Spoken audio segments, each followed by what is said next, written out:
Compassion is the world's most abundant, most powerful, and most underutilized natural resource. The Charter for Compassion International is working to change that by starting a global movement utilizing compassion as a unifying force in our polarized world.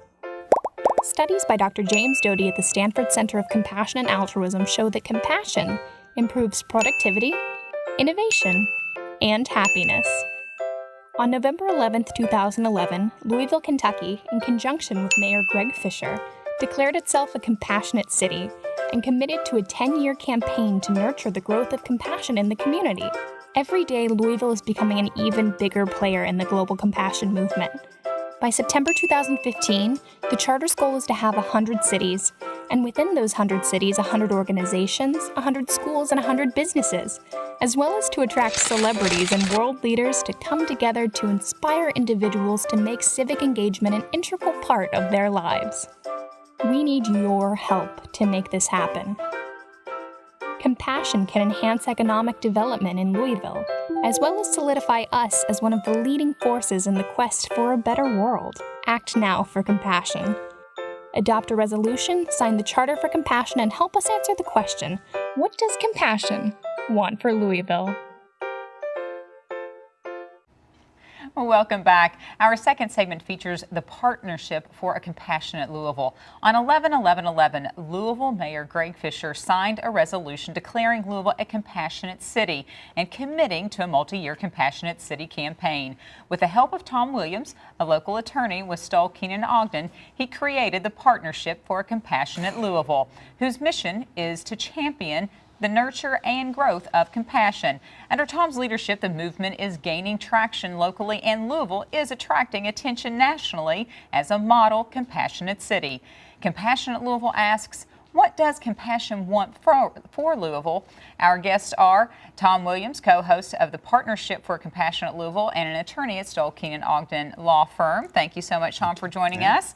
And sitting to my left is Miss Stephanie Barnett, co-host of the Compassionate Louisville Healthcare Constellation and co-founder of Choose Well, a nonprofit organization that exists as a catalyst for a compassionate community-driven health. Wow, that is a mouthful. Certainly, you both have a lot going on. Yeah. So let's talk to Tom first. Tom, talk to me a little bit about Global Compassion Movement and how Louisville is involved in this global movement. Well, first of all, I have to say that I'm evidence that we are a possibility city, because if you have a lawyer leading the compassion effort, you know, anything is possible. But Louisville has really been central to this global compassion movement that started in 2008 with a visit of Dalai Lama and Desmond Tutu in Seattle, and they had about 110,000 people attend there. And the thing that arose is this concept of a city making a public commitment to compassion. So Seattle was the first compassionate city in 2008. Now there's 49 affirmed compassionate cities and communities and about 250 communities around the globe that are involved with it. But Louisville has a distinction because of Mayor Fisher and all of our great citizens and our history of being named the model compassionate city for the last 3 years. Well, that's an outstanding objective, certainly, to have. So when this all formed and you were creating this list of the itinerary, really, of what you wanted to do and how you wanted to be, how do you form this Compassionate Louisville and the values and the scope of a project that's really pretty vast? You know, I think the key, we've got a great vision, mission, and values. The key ones are, one, we have this open-ended question, what's compassion want for Louisville? So I love Mayor Fisher, but I tell him that I'm not working for him, I'm working for compassion. And we're trying to get everyone to go to work for compassion because Mayor Fisher wants this to survive his administration. It's not a political endeavor, it's a civic endeavor. So we ask everybody to become part of the army that's going to work for compassion. So that's one edge of the work. The other edge of the work is that we're universally positive. So we say the best criticism of the bad is the practice of the better, and when you quote St. Francis, you can't go too wrong. So, so we're politically safe in that we're not against anything. We're really trying to build individual and communal capacity for compassion. And really encourage people what they can do within themselves to help the community around them. And it's just this great pay it forward system where you're not really expecting something back, although I do believe in good karma, that what goes around comes around, and if you put out good, you're going to receive good. Well, and that's the thing I like to talk about is if you give away your money, at some point it'll be gone unless you're Bill Gates. But you have to give away your compassion for it to grow. So we want people to look for opportunities to kind of practice that spiritual endeavor of being compassionate, and it can include small and large things. It's really been this amazing energy and people bring their best self to this work. That's been the exciting part. Well, tell me a little bit how do individuals and organizations get involved in this idea of compassion? I know you talk about signing resolutions and sort of mandating you're compassionate. So businesses can do this as well as communities and schools? Yeah, so Louisville made a commitment to be a compassionate city, which basically said that we're going to undertake this endeavor.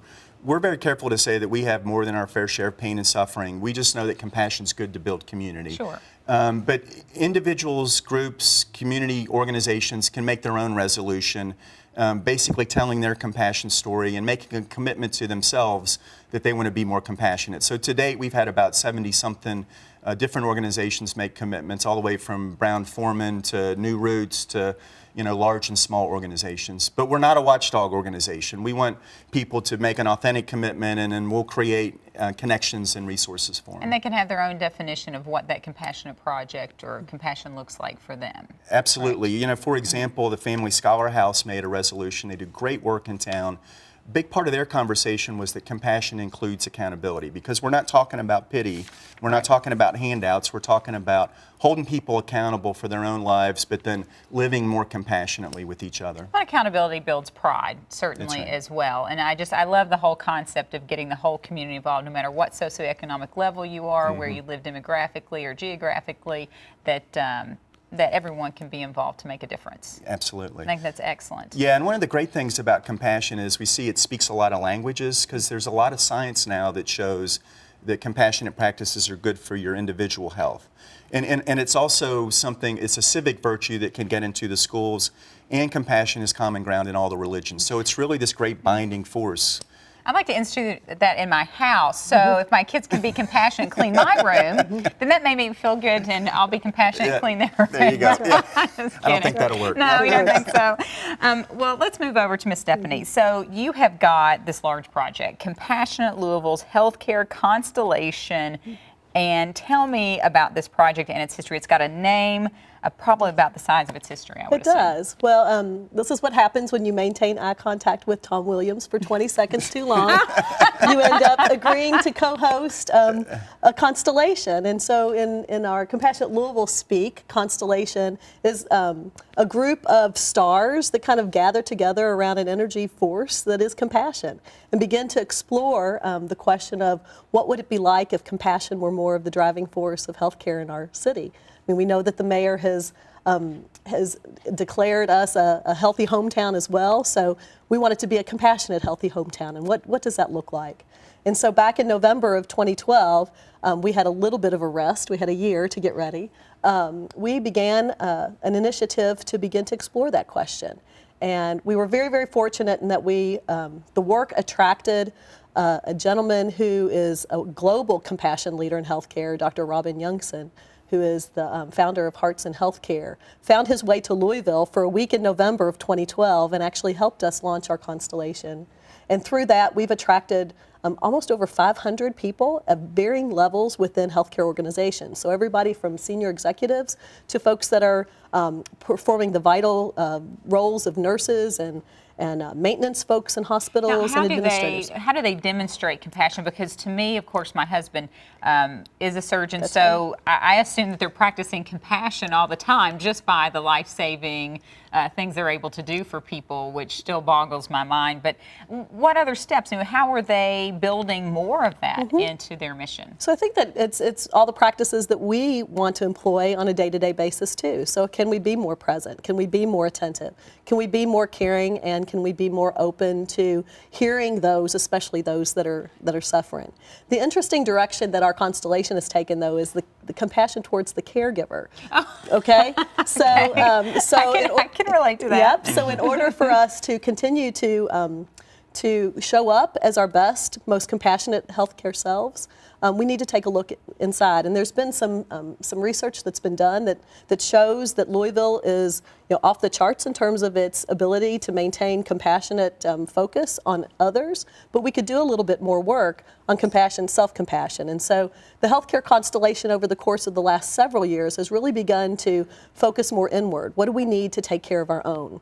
And when we look at statistics that are becoming much more mainstream now with the levels of burnout among some of our most vital healthcare workers, we feel like as a community we can do better in supporting those frontline caregivers. And so we're very, very fortunate in that our community collaborated to bring Dr. Youngson back for 6 weeks, and he'll be here in April and May to begin to explore this a little bit further. So what would it look like if Louisville was a model city in the health and professional satisfaction of its healthcare workers? Well, I certainly understand in that burnout, and we all, in the chaos that is today's society, certainly we're all wearing multiple hats and trying to figure out how to create those moments within the day to compartmentalize your stress and take a moment to breathe, because certainly we wind up working, from 5:30 in the morning until the wee hours of the night, and then we have family to go home to. That's right. And compassion has to extend not only in our work area, but when you get home, they don't deserve the leftovers either, and sometimes that's what you wind up giving. And it is, when you do take care of yourself, you are taking care of those around you. And the one thing that I do love too is in the healthcare setting, you always have a whole host of volunteers. I know at the VA hospitals we've got volunteers who really provide the face and the attitude and the atmosphere of that healthcare setting. And sometimes that smile that volunteer gives is the only smile that veteran or that family member has seen all day long. That's right. And it's so important that just even the smallest moments of compassion can produce the largest results. That's exactly right. And as a community, too, we can remember to smile back at those healthcare workers, too, right? So sometimes in our greatest pain and our greatest levels of stress, we forget that we are sources of compassion back to the caregivers. So, well, how can an audience or our audience learn more about the Choose Well communities? And because we want to talk for a moment, you had mentioned that the Volunteers of America Freedom House as part of that. Can you explain that a little bit? I sure can. So part of the other byproduct of the compassion work is that our organization, because I'm a small business owner myself, we reshaped our whole mission once we committed to being a compassionate organization. And we formed Choose Well Communities, which is intended to work with specialized communities who might need a little bit of extra help to inspire additional health and well-being. And so our very first community, we're just very delighted to be community partners with the Volunteers of America's Freedom House. And these are some amazing young families who've transformed their lives away from lives that are dependent on drugs and alcohol at very precious times. So when the moms are pregnant or early parenting, and have taken these great steps to make a difference in their lives and the lives of their children. What we found is when we sat in the community with these young families, we heard that they needed extra legs up in terms of their own health and well-being.